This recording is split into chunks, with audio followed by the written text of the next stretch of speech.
Welcome, everyone. I'm excited to welcome you to today's presentation. We'll be exploring a meaningful chapter from the Quran, Surah Adiyaat. This slide marks the beginning of our journey into understanding its themes and lessons. Over the next few slides, we'll dive into the insights and messages contained within this powerful chapter. So, let's get started and make this a valuable learning experience for all of us. Today, I want to focus on a powerful verse that highlights the significance of horses in the context of divine swearing and the themes of gratitude and human ambition. Allah swears by the horses when they are made to gallop into battle in his path, which is a reference to jihad. The imagery here is quite vivid. These horses run with such energy and effort that we can hear their panting and the sound of their hooves pounding the ground. This sound symbolizes their speed, strength, and readiness for action. The verse continues with a direct oath. I swear by the runners breathing pantingly, which emphasizes the intense effort and dedication involved in such endeavors. When we connect this to the overall theme of our presentation, it reminds us of the importance of sincere effort in our pursuits. It also serves as a reminder of the contrast between the noble act of striving in a righteous cause and the human tendency toward ungratefulness and greed for wealth. Just as these horses are driven into battle with purpose, we are encouraged to examine our own motivations and efforts. So the key point here is that the divine swearing by the horses signifies the importance of effort, sacrifice, and purpose, values that should guide us in our personal and spiritual journeys. Today, I want to draw your attention to a vivid image that really captures a powerful concept. Imagine the sound of hooves striking rocks, and with each impact, sparks of fire flying out. This isn't just a dramatic scene. It symbolizes the idea that when we push ourselves or challenge obstacles, we can create something new and energetic. The sparks of fire represent the potential and energy generated through effort and perseverance. This imagery also ties into the theme of continuous learning and development. Just like those sparks, our growth often comes from striking against hard surfaces, our challenges, leading to sparks of insight, innovation, and progress. It reminds us that even difficult situations can ignite positive change if we approach them with the right mindset. So, as we move forward in this presentation, keep in mind how the act of striking and creating sparks can be a metaphor for turning effort into something powerful and transformative. Now, let's take a closer look at the practice of launching raids at dawn, which is highlighted in this slide. The key point here is that these raids were carried out very early in the morning, often just at the break of dawn. This timing was strategic and deliberate. It's interesting to note that this approach mirrors the actions of the messenger of Allah himself. He would wait quietly to see if he could hear the call to prayer, known as the adhan, from the people in the area. If he heard the adhan, he would understand that the people were at prayer and he would refrain from attacking. But if he did not hear the adhan, indicating that people were not yet gathered or perhaps unaware, he would proceed with the attack. This method shows a level of tactical patience and awareness, using the natural cues of the community's routines. It also emphasizes the importance of timing and understanding the environment in strategic planning, which ties into our overall theme of effective and mindful decision-making in challenging situations. All right, let's take a closer look at this slide. Here, we see the phrase, dust at the place of the battle with the horses. Now, what does this imagery tell us? Essentially, it's about being in the thick of action, where challenges and efforts are most intense. The dust symbolizes the chaos and energy of that moment, stirred up by the very act of engaging in the battle or the effort. This is the place where the attack takes place. It's where results are forged, where efforts are put to the test. And the dust being stirred up reminds us that progress often comes with noise, movement, and a bit of mess.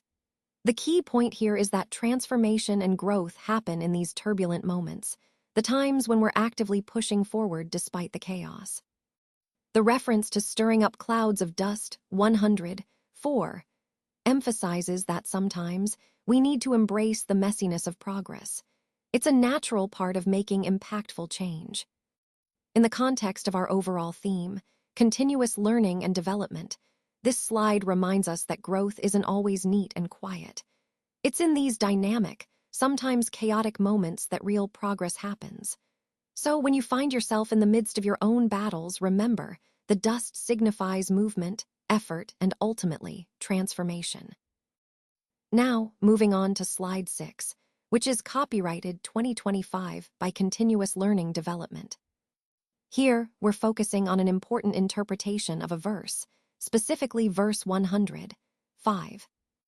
In this context, Ibn Abbas, Mujahid, and Qatada all agree that the phrase, "then are all in the middle of that spot," together, refers to a strategic moment in battle.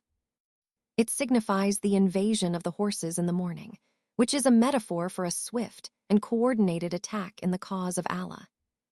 Essentially, it means penetrating deeply into the midst of the disbelieving enemy, going right into their core defenses. This imagery highlights the importance of boldness and precision in such efforts, fighting not just on the periphery, but into the very heart of the opposition. By connecting this to our overall theme, we see how these verses emphasize the valor and strategic mindset needed in righteous struggle, aiming for victory while maintaining faith and purpose. This slide focuses on the term al-Qanud, which is essentially about ingratitude towards Allah. When we say someone is al-Qanud, we mean that they are ungrateful for the favors and blessings that Allah has given them. It's important to understand that this is a serious spiritual shortcoming because it reflects a disconnect from recognizing Allah's kindness and mercy. Several respected scholars, including Ibn Abbas, Mujahid, Ibrahim an-Nakhai, and others, have explained that al-Qanud means ungratefulness.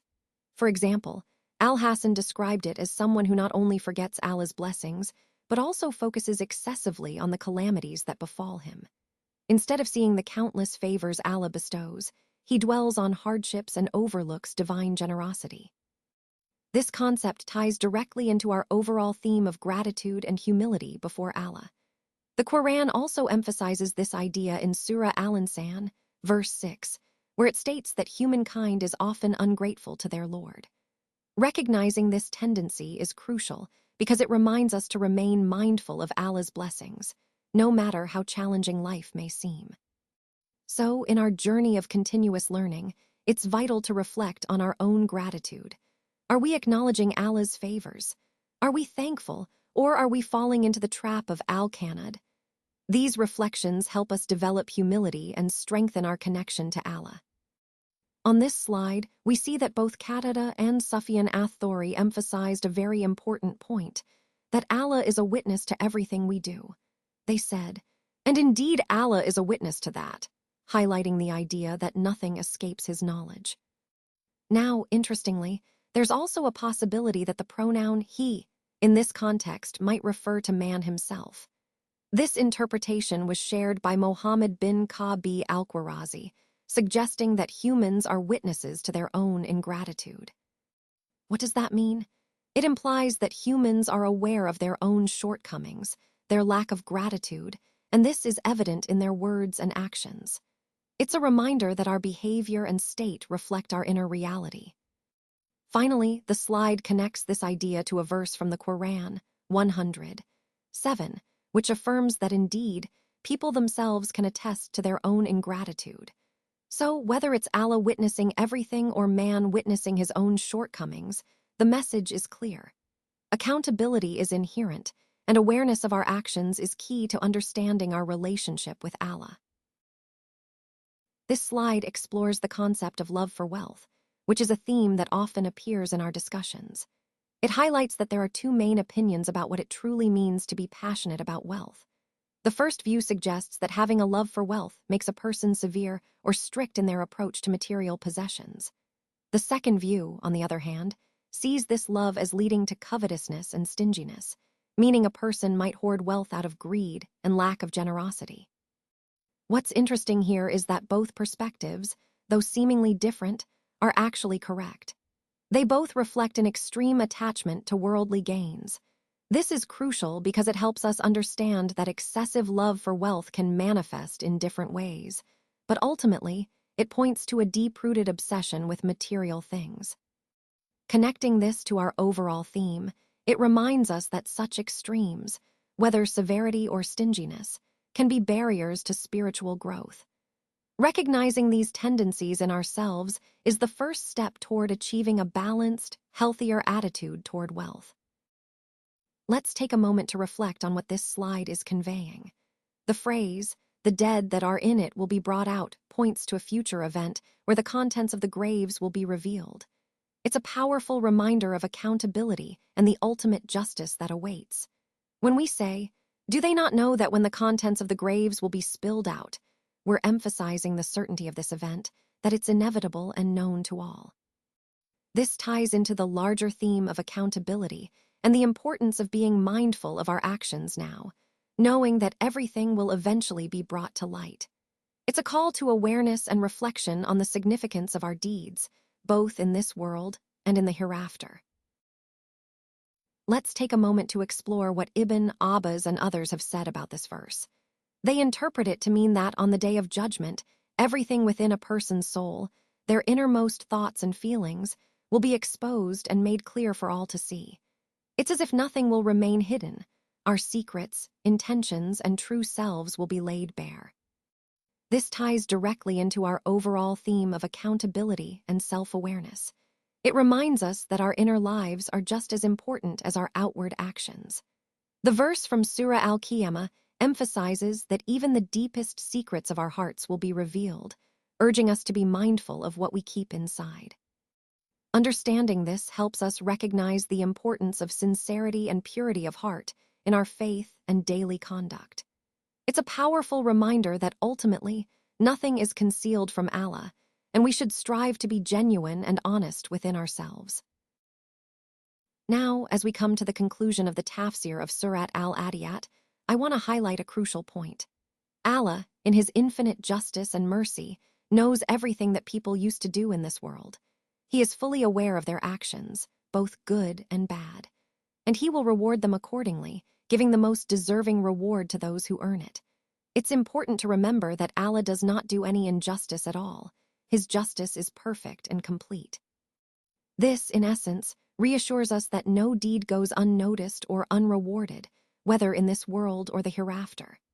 And as we reflect on this, we see how Allah's knowledge encompasses everything, especially on the Day of Judgment, which is emphasized in the verse from Surah At-Tawbah, verse 111, where Allah states that surely their Lord is all aware of them on that day. This ties back to our overall theme, trust in Allah's justice and understanding that His knowledge and mercy are vast. It encourages us to remain mindful of our actions, knowing that Allah is fully aware of everything we do. Now, let's reflect on the key messages from this slide. The surah discusses how success in battles is ultimately in Allah's hands, but it also highlights a common human trait, ingratitude. Despite His blessings, people can become unappreciative. Al-Aswa also reminds us of our love for wealth, which can sometimes distract us from what truly matters. Most importantly, the surah emphasizes that everyone will be held accountable for their deeds. Nothing hidden will stay hidden. Everything will be revealed on the Day of Judgment. In the context of our overall theme, these points serve as a powerful reminder to stay humble, grateful, and mindful of our actions, knowing that ultimate justice belongs to Allah. It encourages us to reflect on our lives and strive for righteousness, understanding that success and accountability are in His hands.